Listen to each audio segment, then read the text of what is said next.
It's Monday, September 9th. I'm Cameron Bailey, Artistic Director of the Toronto International Film Festival. Here's a film that will melt your heart. It's called Gabrielle by the Quebecois director Louise Archambault. It just won the Audience Prize at the Locarno Film Festival just this summer.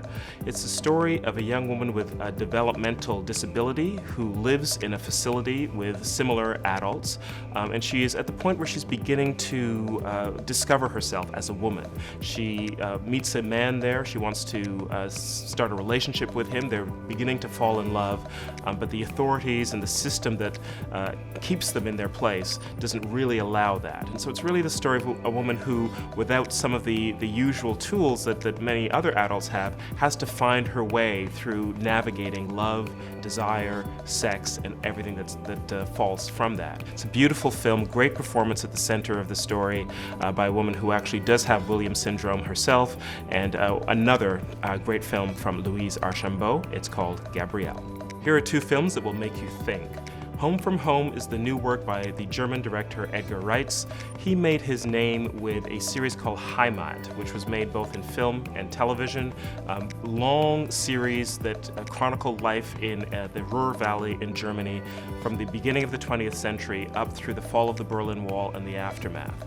This film, Home from Home, goes back before that. It's kind of prequel to that story and shows how those other stories developed. So what we have here is a village at the beginning of the industrial era. It's still very feudal in many ways, and people are struggling with basic survival, whether the harvest will come in, whether they'll be able to feed themselves. This is the time when a lot of migration was happening to South America and to Brazil in particular, and so what you have in this version of Home, or Heimat as it's called in Germany, is the conflict and the decision that has to be made between staying in your home in rural Germany and leaving for what may be a better life, or may actually be a more miserable life, very far away on the other side of the ocean in Latin America.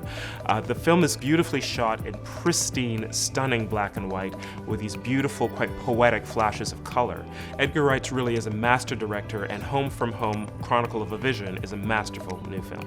In Real Life is the new film from UK director Beeban Kidron, and she's better known for some of her fiction work, but this is a documentary that is inspired by something that she has found quite alarming, which is the dependence of young women on digital technology, the online world, and especially the mobile devices that everyone carries around these days.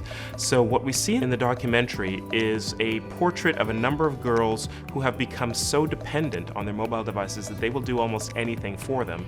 And of course, these are girls who are in their teen years and in many ways quite vulnerable, maybe a little bit inexperienced, a little bit naive.